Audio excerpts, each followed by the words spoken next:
2-3 ลางอยู่นี่ก็ลางนึงพี่น้องโอ้พี่น้องทึกนี่คุดจุงกุงอยู่พี่น้องเอ้ยนี่ปากหูนี่โอ้สวัสดีและสบายดีพ่อแม่พี่น้องวันนี้เบาจันออกมาใส่กับดักหนูเด้อพี่น้องใส่กับดักหนูเอากับมาประมาณ8 หลัง 9 หลังนะพี่น้องเอ้ยจะมาใส่อยู่นี่ทางหลังเขานี่แหละเลยเป็นปลา6 เดือนพี่น้องจะใส่อยู่นี่ประมาณ2-3 หลังก็จะลงไปแค่ล่างพุ่นอันนี้จะเป็นน้ำงึมเด้อพี่น้องทางหลังเขาดูเห็นแม่น้ำใหญ่ๆนี่แม่น้ำงึมอันนี้เบาจันก็ลงไปแล้วก็จะเลาะไปเบิ่งชุดก้อนๆกับมาเทนึงพี่น้องเอ้ยแล้วก็ชุดนี้ก็จะมาใส่ลองเบิ่งเอาเยื่อเข้ามามีเยื่อเข้ากับอันน่ะเยื่อหอยพี่น้องเนาะเอาไปใช้กับกันก่อนพี่น้องเดี๋ยวนี้เบาจันก็ลงมาแช่น้ำเงิมเป็นที่เรียบร้อยแล้วพี่น้องลงมาเนี่ยอันนี้เป็นน้ำเงิมสายน้ำเงิมพี่น้องแต่ธรรมชาติและบ้านน่ะบ้านเฮาเนาะประมาณนี้ตอนค่ายคำค่ายแล้วก่อนเดี๋ยวนี้5 โมงปลาย6 โมงยังเบาจันก็ใส่กับแถวนี้นะพี่น้องใส่อยู่นี่ตามตะฟังนี่แหละกับก็หลายดอกประมาณ6-7 หลังนะยังเขาใช้ไป2 หลังเลยถึงตะฟังอ่ะเดี๋ยวนี้นี่กับเขาอันนี้เป็นเหยื่อเข้ากับเหยื่อหอยนี่นะเหยื่อหอยนี่แหละเขาจะใส่อยู่ในถุงเนี่ยพี่น้อง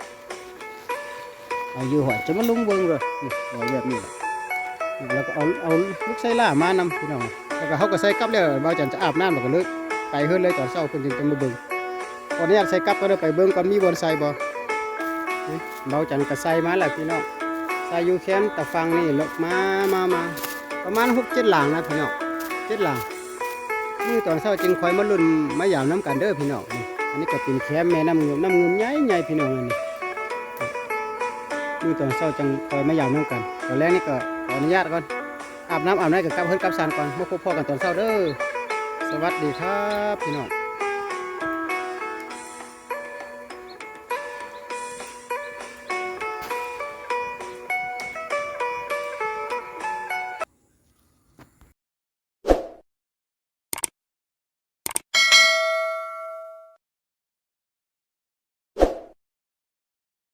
เช้านี้ก็เบาจันเกิดที่ว่าออกมายำกับดักหนูคือเก่าพี่น้องเลยออกมาหาอยู่หากินคือเก่าแหละพี่น้องมายำกับเบิ่งเนาะ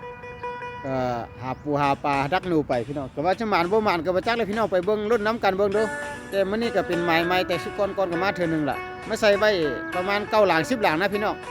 ก็สิหมานหรือบ่หมานก็บ่ฮู้ล่ะไปเบิ่งน้ำกันเนาะเพราะว่าไม้ก็มันเกิดที่ว่ามีแต่หนูท้องขาวคันว่าทึกกับคันบ่ทึกก็บ่ทึกเลยพี่น้องเนาะเอาเป็นจังได๋ก็ไปรุ่นน้ำกันเบิ่งเนาะมื้อนี้นะเฮาก็ทางเข้ามาพี่น้องเข้ามาจะมายามกับหลังแรกอยู่นี่อยู่รุมนี่เขาก็ใส่2 หลังนะพี่น้องเบาจันจะยางเข้าไปเบิ่งก่อนหลังแรกก็ถือบ่ใส่ยื้อหอยเด้อพี่น้องเลยถือบ่จักมันถือบ่ถือก็บ่ฮู้เด้อเบาจัน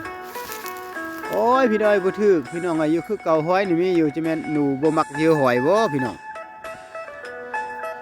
ยามมา2 หลังแล้วได้อยู่นี่นี่บ่หมานพี่น้องเอ้ยยื้อหอยกับยื้อเข้าบ่ถึกพี่น้องเบาจันจะย่างไปอยู่ลมหันก่อนว่าไปย่างอยู่อันตัวแคมน้ำพุ่นละอยู่แคมน้ำงึมพุ่นละไปดูน้ำกันเบิ่ง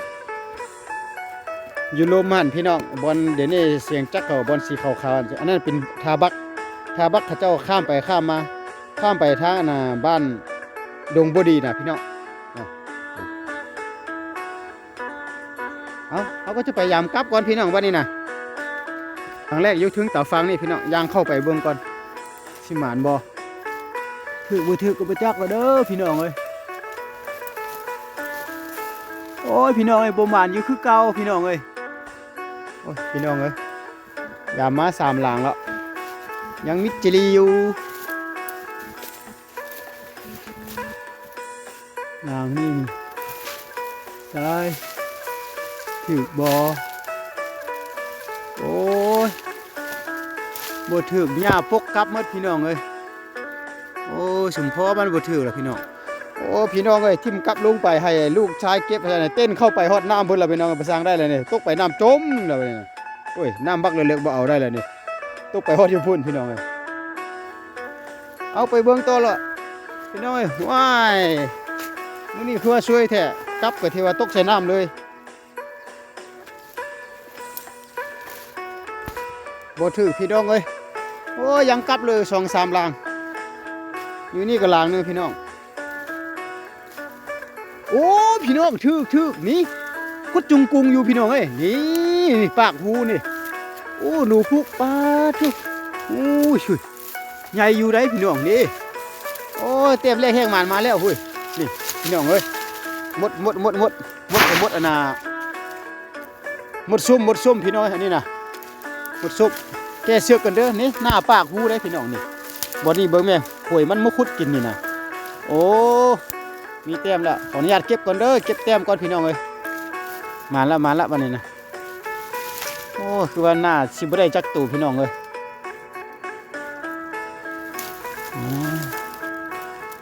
แป๊บเดี๋ยวเด้อแกเสือกก่อนพี่น้อง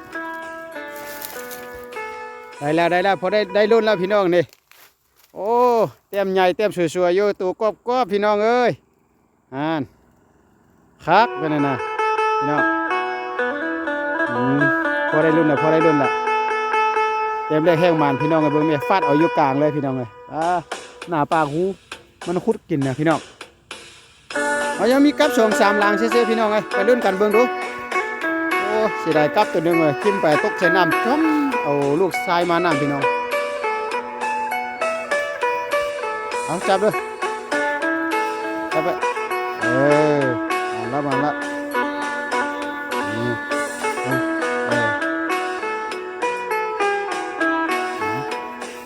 ไปต่อวันนี้นะ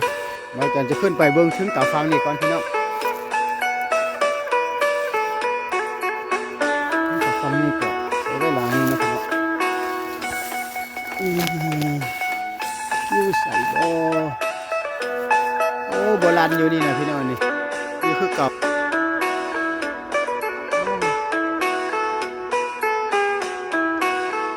พวกนี้จะก่อนเป็นดอกแค่อะไรพี่น้องดอกแค่เลยเดี๋ยวนี้มันน่ะบ่ดอกแล้วมันวายละเดี๋ยวเบิ่งกลับก่อนพี่น้องเลยนี่แต่ต้นหมักเดือนะพี่น้องบ่จันจะขึ้นไปอยู่นี่ก่อนขึ้นไปแต่ฟังอยู่ถึงหันหลังนึงนะพี่น้องแล้วก็ยังอยู่รวมหันหลังนึงบ่จันใส่อยู่ขึ้นหลังนึงจักสิมานบ่ไปกันยากพี่น้องเลยไปบนยากเลย